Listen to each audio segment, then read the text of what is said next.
what are we going to do with that? We must try to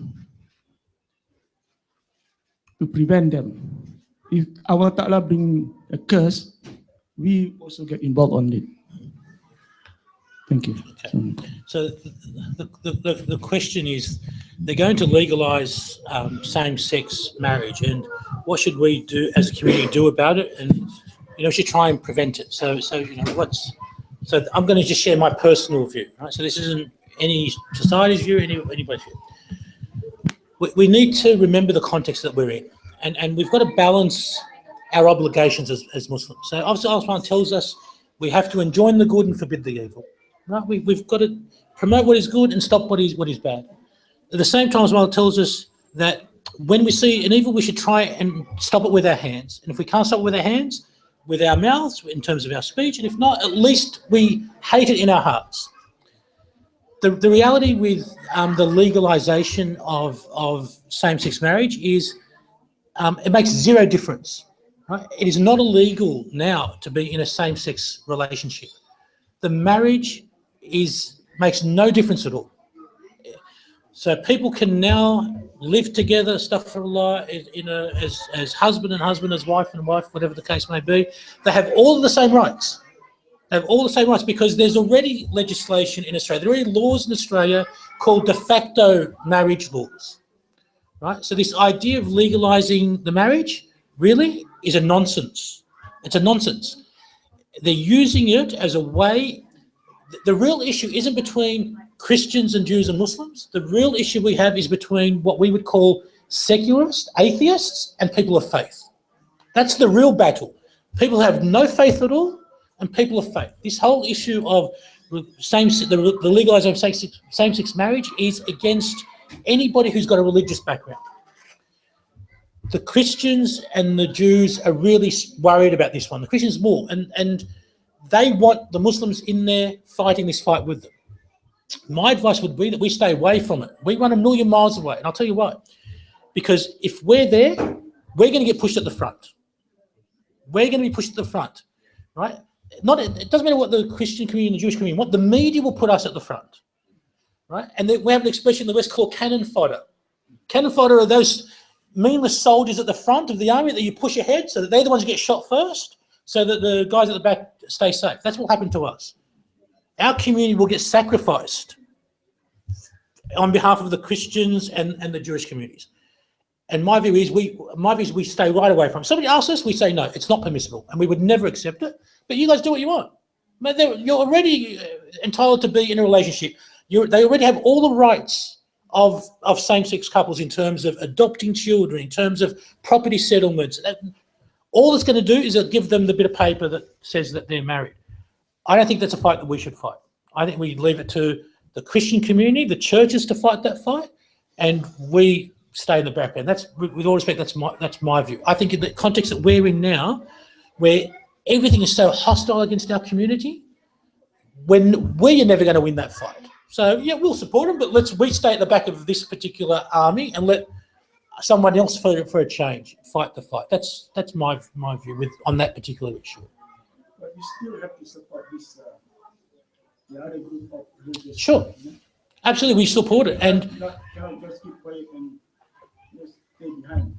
But I don't think this is one that we proactively fight, right? So when the churches and the Jewish community are ready to do it, we'll support them. Yeah, what do you guys want to do? You want to do a submission? You want to do a petition? Yeah, we'll support. But we're not going to be the ones who are going to lead that charge. That's my view. Yeah, because we've got so many other fights that we need to fight. You know, our youth, the biggest challenge for our youth right now isn't this issue. The biggest challenge for our youth right now is us making sure they have the correct understanding of the deen and that they are able to practice their religion without fear that they're going to be called extremists. That's the biggest challenge for our youth right now. But you're right. We don't shy away from it. But what right now what the churches want to do is they want us to be the ones out there leading this. And I've said to one of the church groups, I said, no, we'll support you when you're ready. Tell us, and we'll countersign things. But you've got to be the ones out the front with this one, not us.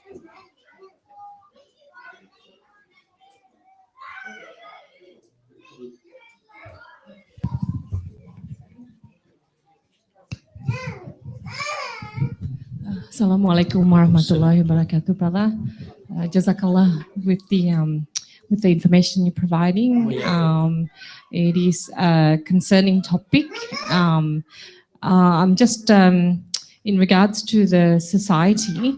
I think more or less, I want to focus with our own community. How do you approach? If you see, a particular person in the community that's probably tendering, towards that, or even worse, I suppose.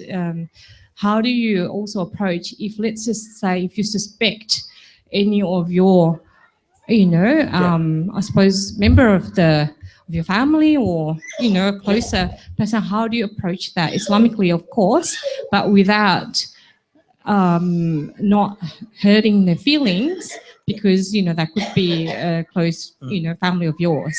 So if you can sort of guide us as to the best way to approach it. Thank you. Jazakallah. And it's a really hard situation, particularly when they haven't said anything, so you don't know 100%, so you might think, you might suspect. An example is there in the seerah. When the grandsons of the Prophet ﷺ saw the old man making wudu. So these are 7 and 8-year-old boys who saw an old man making wudu, and he was doing it incorrectly. How did they approach that? They didn't go up and speak to him. One said, "Look, come, let me teach you how to make wudu," right next to him. And so one pretended he was teaching the other how the correct way to make wudu. And then when they finished, the old man said to them, "Alhamdulillah, you've shown me something I didn't know," or words to that effect. Do it in a way where we can have a conversation, where we talk about the issue in a general way, where we're giving each other nasiha without specifically singling the individual out, so that they can at least start to hear some of the information. And obviously in the conversation, I would encourage people to say to each other, well, look, if you know somebody who's in this way, we need to be helping that person, right? So that they're not thinking that they're going to be pushed away and ostracized. So try and make sure they get the impression, a couple of things. One, what the deen says about this issue, but in a way with wisdom, with hikmah. But also make sure they get the impression that the people around them are willing to help and to talk with them, right? If it's somebody who is openly living this lifestyle, it becomes a real choice around whether you think they're going to react negatively or not. It's a difficult one. In this country where we are now, right, for you to go and overtly challenge someone about their sexuality puts you in the wrong. Right? Particularly if they're a young person, if they're a young adult, for example, the risk is that you may push them away completely. Right? So you need to weigh up all of the options around how you do it. The obligation is clear. We have to make sure people understand what the deen says about this, and we can't shy away from that. We can't water it down. We can't do any of that. It's hard on, right? So we need to make sure we get that message across, and but you got to do it in a way that isn't going to, get you into trouble. So don't do it in the workplace, for example, right? Don't do it in the workplace. Be careful of the environment that you're doing it in. If the person's going to react really negatively, think twice about, whether you can do it or not. I think it's just weighing up those options, and I think you've got to make an assessment of the individual, whether there's somebody who still has held firm to their deen, or whether there's somebody who's really far away, and their iman is very low. And you would do, I think, with those two different people in different ways. Somebody who's firm on their deen is going to be, I think, a bit more open to an approach. Somebody who isn't, I think, is going to react very negatively in this environment to somebody coming up and saying, be careful what you're doing. So, do it in a way which you're not going to challenge them. Just say, look, sister, brother, really, all I'm saying to you is just think about your lifestyle. Think about what you're doing. Think about your akhirah. Right? Just see what sort of reaction you get. If they're open to it, then you can have the conversation. I know people. I know people within my extended family who I think have inclinations like this. And you're always tossing up, do you challenge or you don't? So you try and find when the opportunity arises to drop something in, right? To drop a little bit of, a bit of nasiha here and there, and you hope that you make Allah opens their hearts and gets them to come and ask a question or two. I don't know.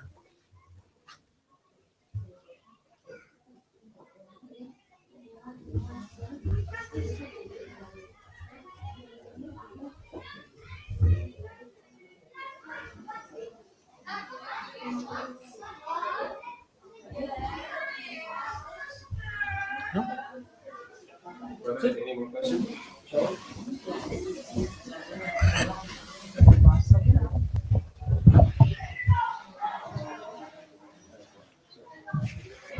Any questions from ibu-ibu, bapak-bapak?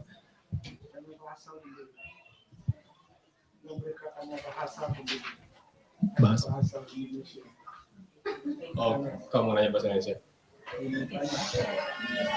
Ya kalau mau tanya juga bisa di bahasa Indonesia juga nggak apa-apa, bisa diterjemah untuk buat oke. Ada?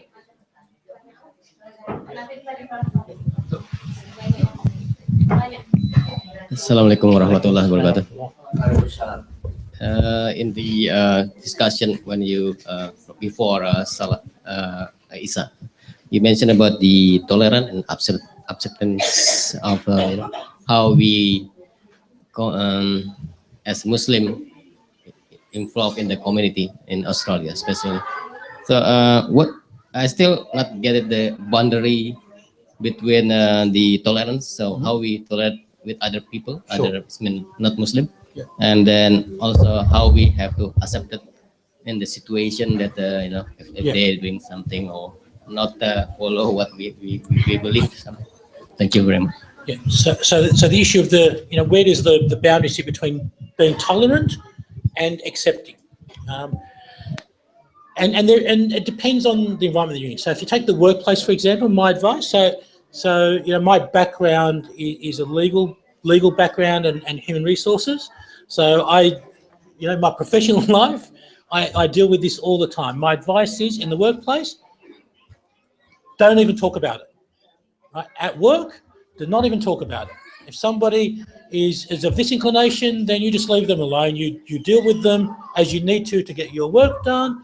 You treat them no different to you treat anybody else. If the topic comes up, my advice is don't even get into it in the workplace. Right? If you're in general society, if you're at it might be at a conference or something, or you're with your neighbours and somebody's like that, tolerance simply means that you are accepting that in this society they have a choice. Right? So we respect in this society that people have a choice to do certain things, and this is one of those things. Yeah, acceptance is where you are being placed in a situation where you have to say or you have to acknowledge that it is okay.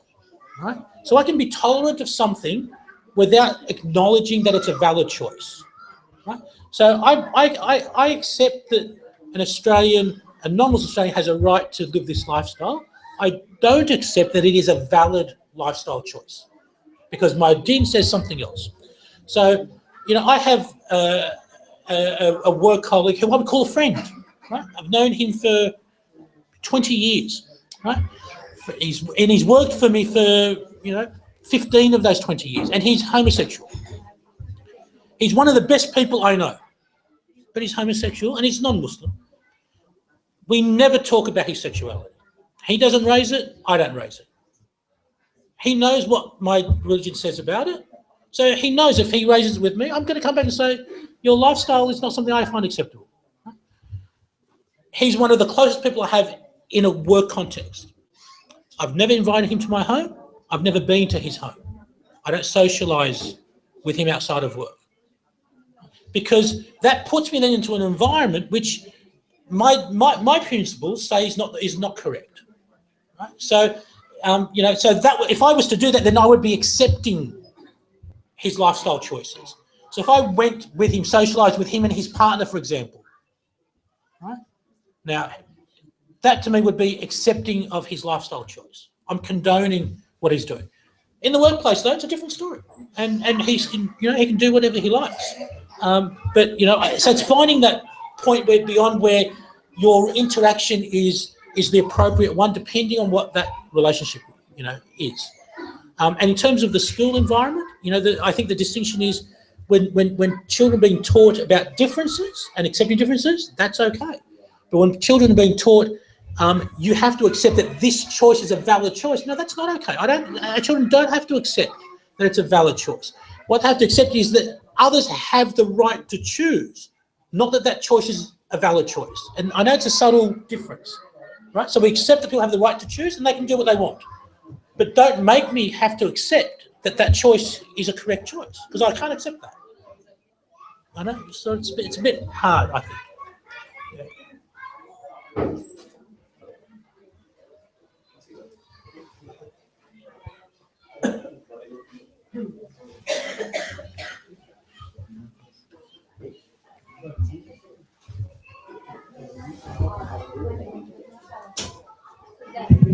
I've just got a question from one of the sister here in regards to educating the kids. Now she's got 8 kids, so she's got many to educate, ranging between teenagers and smaller ones. So as you mentioned about teaching the kids that this is not the right way, they don't need to accept. But how do you approach this topic and many other topics, and to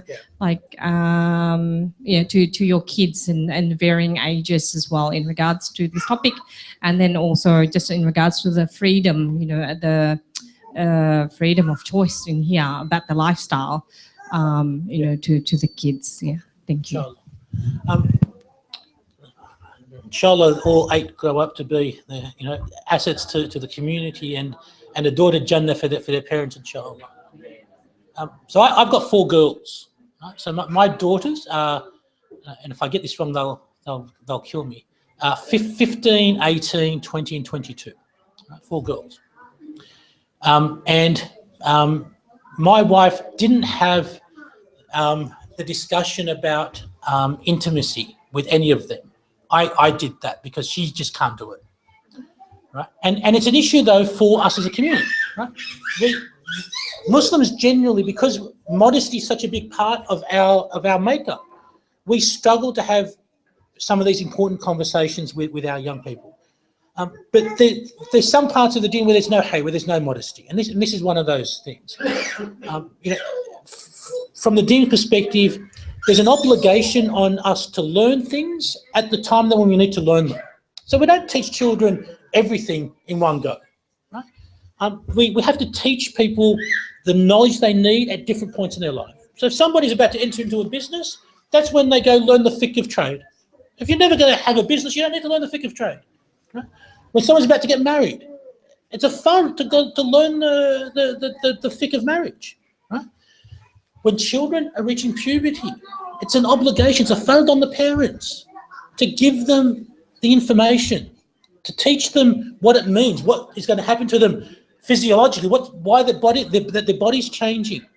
But it's not just, generally what we do is we tell them about their body changing, but we don't then tell them why. What's the hikmah behind that? Why is Allah subhanahu wa ta'ala make us have that physical transition?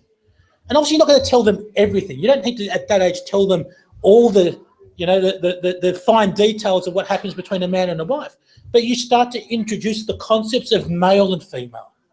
And that there's a real and important distinction between male and female in Islam. Right?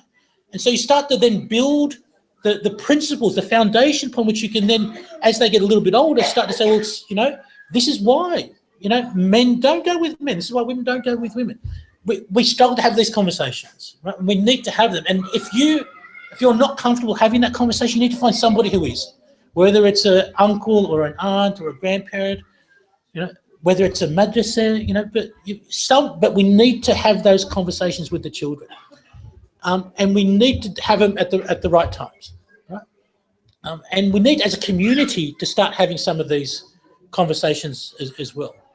But it's not just limited to this. It's a whole range of, it's for a whole range of things. Without going into the detail, the Rasul told us that raising our children comes in 3 phases. The first 7 years, the next 7 years, and the 7 years after that. And as parents, it's a fact on us to understand the principles of tarbiyah, of raising our children from a din's perspective. That middle 7 years, from when they're 7 to they're 14, in the context of what we're talking about, is the most important. Right? So when I was growing up, as I mentioned, I didn't have to face any of this stuff. I didn't know what a homosexual was when I was growing up till I was well into high school. Never even come across it. I'm having conversations. I had conversations with my youngest daughter, who's now 15, when she was 11, 12, that I didn't have with my eldest daughter till she was 15, 16. Because society's changing. Social media, TV, internet, they're getting bombarded with all this information at a much younger age. And we need to be we need to know what that information is, and we need to be ahead of it. Because don't think just because we don't have the conversation that they're not doing it. They're getting it at school, and don't kid yourselves if they're going to an Islamic school that it'll be any different. It's not any different. They're getting it in the playground. They're hearing it online. They're hearing it on Facebook and Twitter and all sorts of things. Right? We need to get the courage to have some of the conversations, and we need to teach them the fundamentals of the Aqidah. We believe certain things, and a lot of the things that we do come from our beliefs. This is one of them. We need to teach them why it is we believe what we believe, because that then influences the role of males and females in Islam.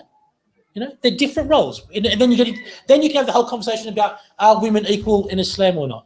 So you can start to have that conversation. What is equality? Equality doesn't mean the same. Equality doesn't mean the same. Oswald tells us very clearly, there's a role for the man and a role for the woman. There are obligations on the man, obligations on the woman. Part of our problem is that we don't understand the obligations. And so we mix things up. So we need to have that knowledge to be able to impart it on our children.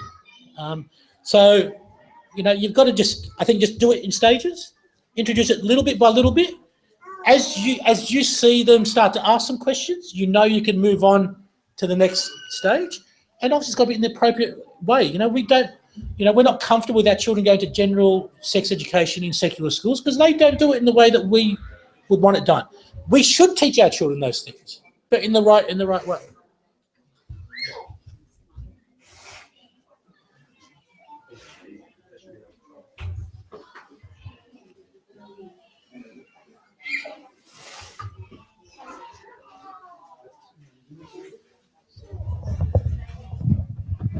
Jazakallah khair, Brother Gaith, for your sharing of your knowledge and your opinion today, which we find valuable, inshallah.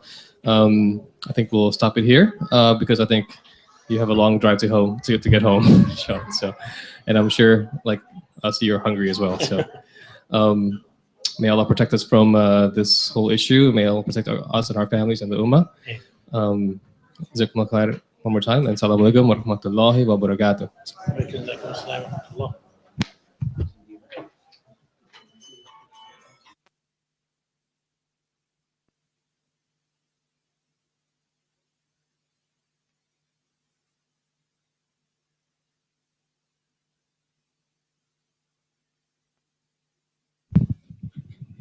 Sorry, brother. We have, on behalf of IMCV, we'd like to extend you some.